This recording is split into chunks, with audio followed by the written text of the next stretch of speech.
नमः भगवते वासुदेवाय नमः। आज हम कार्तिक माह महात्म्य का 31वां अध्याय पढ़ेंगे। कार्तिक मास महात्म्यों का यह 31वां अध्याय बतलाया भगवान ने प्रभु स्मरण का सरल उपाय। इस अध्याय में हम जानेंगे कलयुग में हम कैसे पाप पुण्य पा सकते हैं। भगवान श्री कृष्ण ने कहा, पूर्व काल में अवंतीपुरी यानी कि उज्जैन में धनेश्वर नामक एक ब्राह्मण रहता था। वो रस, चमड़ा और कंबल आदि का व्यापार करता था। वो वैश्यागामी और मद्यपान आदि बुरे कर्मों में लिप्त रहता था। चूंकि वो रात दिन पाप में रत रहता था, इसीलिए वो व्यापार करने नगर नगर घूमता था।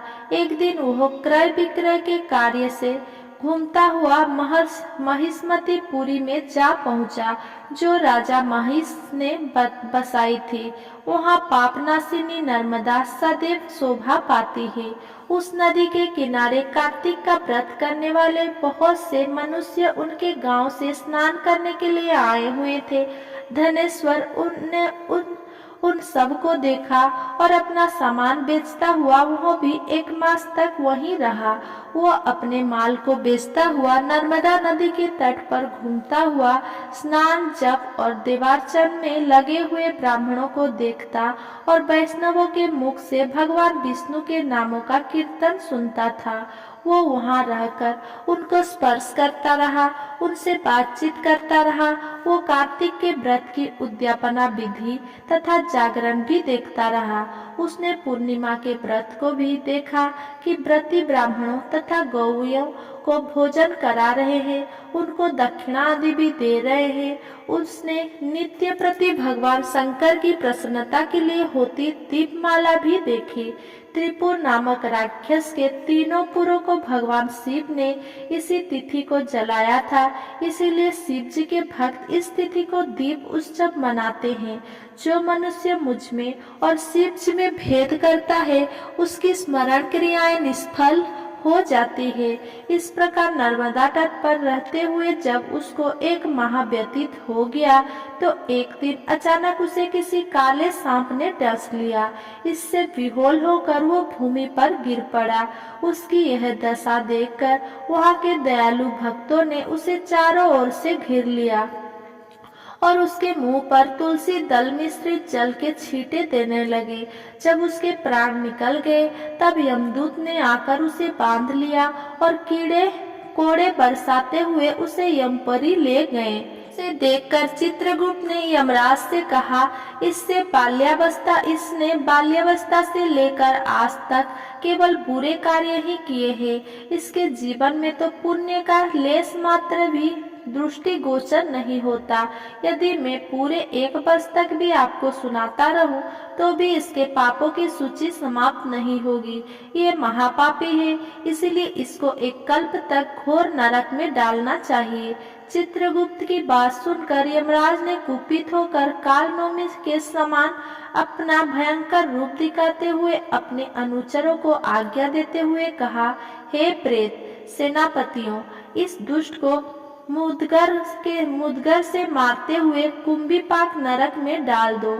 सेनापतियों ने मुदगरों से उसका सिर फोड़ते हुए कुंभीपाक नरक में ले जाकर खोलते हुए तेल के कढ़ाई में डाल दिया।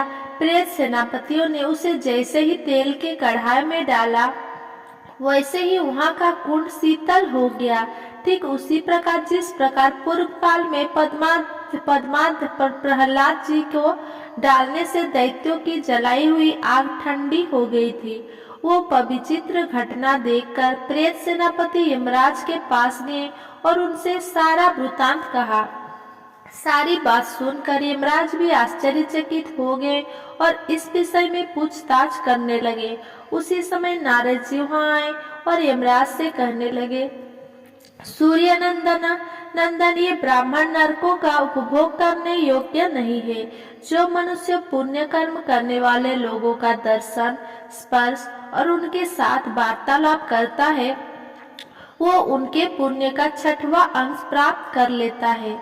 पर यह धनेश्वर तो 1 मास तक श्रीहरि के कार्तिक व्रत का अनुष्ठान करने वाले असंख्य मनुष्यों के संपर्क में रहा है, अतः ये उन सब के पुण्यांश का भागी हुआ है। इसको अनिच्छा से पुण्य प्राप्त हुआ है, इसीलिए यह यज्ञ की योनि में रहे और पाप भोग के रूप में सब नरक का दर्शन मात्र करके ही यम यातना से मुक्त हो जाए। भगवान श्री कृष्ण ने कहा, सत्यभामा, नारद जी के इस प्रकार कहकर चले जाने के पश्चात धनेश्वर को पुण्यात्मा समझते हुए यमराज के दूतों ने उसे नरक दिखाने की आज्ञा दी। 30वां अध्याय। भगवान श्री कृष्ण ने आगे कहा, हे प्रिय, यमराज की आज्ञा सिरोधार्य करते हुए प्रेत प्रति धनेश्वर को नरक के समीप ले गया और उसे दिखाते हुए कहने लगा, हे धनेश्वर, महान भय देने वाले इन नरकों की ओर दृष्टि डालो। इनमें पापी पुरुष सदैव दूतों द्वारा पकाए जाते हैं। ये देखो, ये तप्तबाचुक नामक नरक है, जिसमें देह जलने के कारण पापी विलाप कर रहे हैं। जो मनुष्य भोजन के समय भूखों को भोजन नहीं देता, वो बार बार इस नरक में डाले जाते हैं। वो प्राणी जो गुरु, अग्नि, ब्राह्मण, गौ, वेद और राजा इनको लात मारता है, वो भयंकर नरक अतिशय पाप के करने पर मिलते हैं। आगे देखो, ये दूसरा नरक है, जिसका नाम अंधतामिस्त्र है। इन पापियों को सुई की भांति मुख वाले तमोत नामक कीड़े काट रहे हैं। इस नरक में दूसरों का दिल दुखाने वाली पापी गिराए जाते हैं। ये तीसरा नरक है, जिसका नाम कंक्रेय है। इस नरक में पापियों को अरे से चीरा जाता है। ये नरक भी 80 मंत्र, वर्ण आदि भेदों से 6 प्रकार का होता है। इसमें स्त्री तथा पुत्र के वियोग कराने वाले मनुष्य को कढ़ाई में पकाया जाता है। 2 प्रियजनों को दूर करने वाले मनुष्य भी 80 मंत्र नामक नरक में तलवार की धार से काटे जाते हैं और कुछ भेड़ियों के डर से भाग जाते हैं। अब अर्गल नामक ये चौथा नरक देखो। इसमें पापी विभिन्न प्रकार से चिल्लाते हुए इधर उधर भाग रहे हैं। ये नरक भी बद आदि भेदों से 6 प्रकार का है। अब तुम यह 5वां नरक देखो, जिसका नाम कुटसात्माथली है। इसमें अंगिरों की तरह कष्ट देने वाले बड़े बड़े कांटे लगे हैं। ये नरक भी यातना आदि भेदों से 6 प्रकार का है। इस नरक परस्त्री गमन करने वाले मनुष्य डाले जाते हैं। तुम यह 6ठा नरक देखो। उल्बण नामक नरक में सिर नीचे करके पापियों को लटकाया जाता है। जो लोग भक्ष्य का विचार नहीं करते, दूसरों की निंदा और चुगली करते हैं, वे इस नरक में डाले जाते हैं।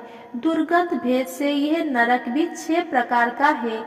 ये 7वां नरक है, जिसका नाम कुंभी पाक है। ये अत्यंत भयंकर है और ये भी 6 प्रकार का है।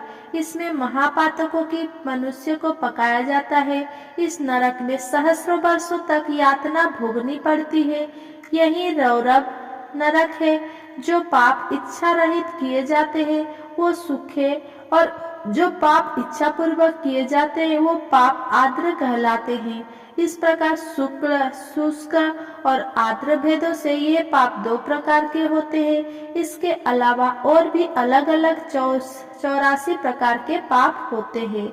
1 अपकृण, 2 पाड़ाक्त्य, 3 मालिनी करना, 4 जाति भ्रंश करना, 5 उपाय, 6 अतिपाप, 7 महापाप। ये 7 प्रकार के पातक हैं। जो मनुष्य जैसा कर्म करता है उसे इन 7 नरकों में उसके पाप कर्म के अनुसार पकाया जाता है।